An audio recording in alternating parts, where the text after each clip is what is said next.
आप सभी को मेरा नमस्ते। सर्द अपने सबाब पर है और हम सभी सुरक्षा की दृष्टिकोण को अपनाते हुए अपने घर में हैं और इसी बीच में हमें थोड़ी गर्माहट प्रदान करने के लिए हमारे बीच में मिस्टर प्रकाश जी उपस्थित हैं और हम सभी को वह रश्मि रथी की कविता सुनाएंगे। आइए। मित्रों, बात उस समय की है जब भगवान श्री कृष्ण पांडवों का संदेशा लेकर के दुर्योधन के पास जाते हैं कि कम से कम न्याय पूरा नहीं कर सकते हो तो कम से कम हमें 5 ही गांव दे दो, हम वहीं पे जी खा लेंगे। लेकिन दुर्योधन यह भी नहीं मानता है। तो इसी को हमारे प्रसिद्ध कवि रामधारी सिंह दिनकर जी ने अपनी कविता में पिरोने का प्रयास किया है। मैं वही आपके सामने प्रस्तुत कर रहा हूँ।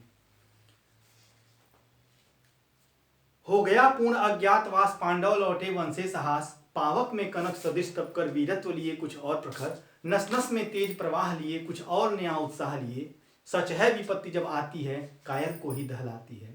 सूरमा नहीं विचलित होते, क्षण एक नहीं धीरज खोते, विघ्नों को गले लगाते हैं कांटों में राह बनाते हैं। जो आ पड़ता सब सहते हैं, उद्योग निरत नित रहते हैं। सूलों का मूल्य नसाने को बढ़ खुद विपत्ति पर छाने को। है कौन विघ्न ऐसा जग में टिक सके वीर नर के मग में। खम ठोंक ठेलता है जब नर पर्वत के जाते पांव खड़, मानव जब जोर लगाता है पत्थर पानी बन जाता है। गुण बड़े एक से एक प्रखर हैं छिपे मानवों के भीतर। मेहंदी में जैसे लाली हो, वर्तिका बीच उजियाली हो, बत्ती जो नहीं जलाता है रोशनी नहीं वह पाता है।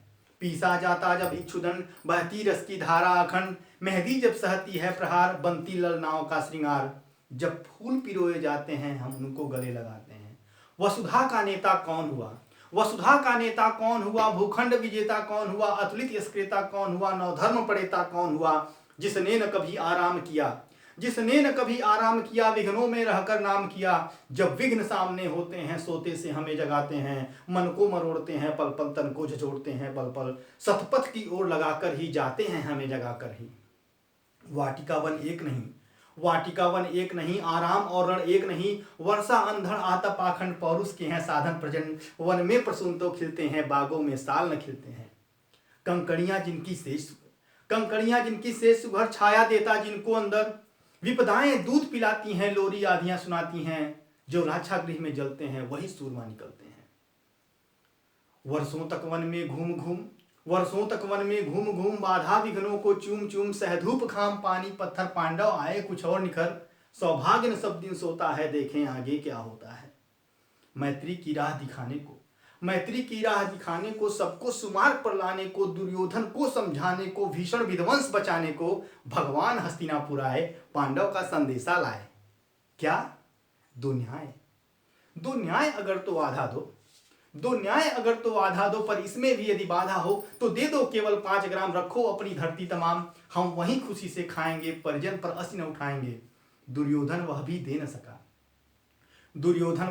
न सका, आशीष समाज की ले न सका, उल्टे हरि को बांधने चला जो था असाध्य साधने चला। जब नाश मनुष्य पर छाता है पहले विवेक मर जाता है। हरि ने भीषण हुक्कार किया, अपना स्वरूप विस्तार किया, डगमग दिग्गज डोले, भगवान कुपित होकर बोले, जंजीर बढ़ाकर साथ मुझे, हाँ दुर्योधन बांध मुझे। भूलोक अतल पाताल देख, गत और अनागत काल देख, यह देख जगत का आदर्श जन, यह देख महाभारत का रण, मृतकों से पटी हुई भू है पहचान कहाँ इसमें तू है। अंबर में कुंतल जाल देख, पद के नीचे पाताल देख, मेरा स्वरूप विकराल देख। सब जन्म मुझी से पाते हैं फिर लौट मुझी में आते हैं। जिह्वा से करती जाल सघन, सांसों से पाता जन पवन, मैं जब ही मूदता हूँ लोचन छा जाता चारों ओर मरण। पड़ जाए मेरी दृष्टि हंसने लगती है शिष्टधर, बांधने मुझे तो आया है, जंजीर बड़ी क्या लाया है। यदि मुझे बांधना चाहे मन तो पहले बांध अनंत गगन, सूने को साध न सकता है वह मुझे बांध कब सकता है। हित वचन नहीं तूने माना, मैत्री का मूल्य न पहचाना, तो ले मैं भी अब जाता हूं, अंतिम संकल्प सुनाता हूं। याचना नहीं अब रण होगा, जीवन जया कि मरण होगा। टकराएंगे नक्षत्र निकर, बरसेगी भूपर फण शेष नाग का डोलेगा, विकराल काल मुंह खोलेगा।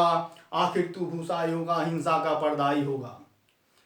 थी सभा सन्न सब लोग डरे, चुप थे या थे बेहोश पड़े, केवल दो नर न गाते थे, धृतराष्ट्र विदुर सुख पाते थे, धृतराष्ट्र विदुर सुख पाते थे।